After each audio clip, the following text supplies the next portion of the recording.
Hablaremos de cómo está organizada nuestra visión del mundo. El primer subtema es cosmovisión. Una cosmovisión es la interpretación semántica de la realidad que una sociedad tiene para comprender su realidad. Las hay del tipo temático, religioso, filosófico o científico. A partir de esta cosmovisión, las sociedades definen los valores, creencias, costumbres y objetivos comunes que funcionan como el telón del fondo en áreas como la política, la economía, la ciencia y la moral. Dependiendo del tipo de solución que se haya ofrecido para explicar la realidad, encontraremos cosmovisiones con principios idealistas, lo real es la mente, materialistas, la realidad es material y el espíritu es consecuencia de la materia, dualistas. La realidad está formada de dos ámbitos complementarios del espíritu y la materia. Idealismo. El idealismo afirma que la realidad es esencialmente idea, conciencia. Esto significa que los idealistas sostienen que no existe una realidad exterior e independiente de nosotros.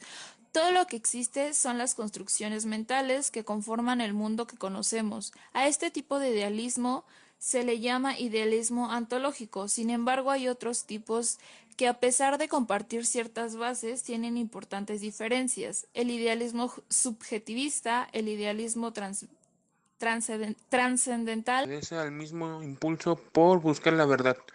Surgió primero la filosofía como un quehacer que estaba dedicado a comprender el porqué y el cómo de todo lo existente a partir de la observación de la realidad. Sin embargo, conforme pasó el tiempo, dichas reflexiones en realidad caracterizadas como filosóficas,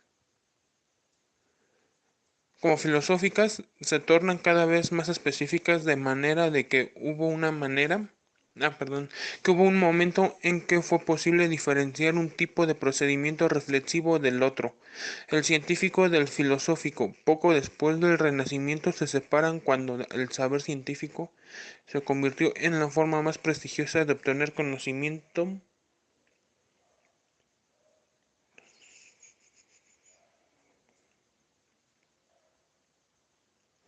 Al hacer uso del método científico, así comenzó todo. Galileo Galilei, un científico italiano del siglo XIV, siglo XVII, se convirtió en el precursor de la utilización del lenguaje matemático y del uso sistemático de un método científico experimental, a quien surgieron otros como el físico inglés Isaac Newton del siglo XVII al siglo XVIII. De este modo nació la ciencia moderna, al hacerse de un método de reglas precisas. Los materialistas consideran que lo anterior en el caso, para ellos sí existe una realidad independiente de que nosotros la pensamos o no y que tiene una materialidad. También hay matices importantes en el materialismo, por lo que existen diferentes clases del mismo.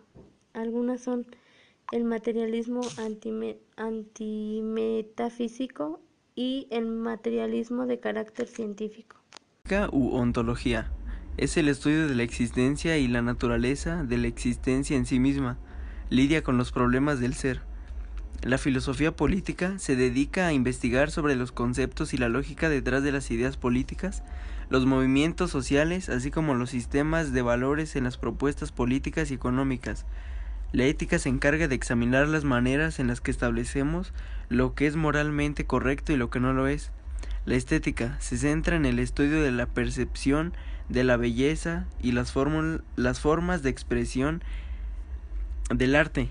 La lógica estudia los principios y la forma correcta que deben cumplir los argumentos que se utilizan en la construcción del conocimiento.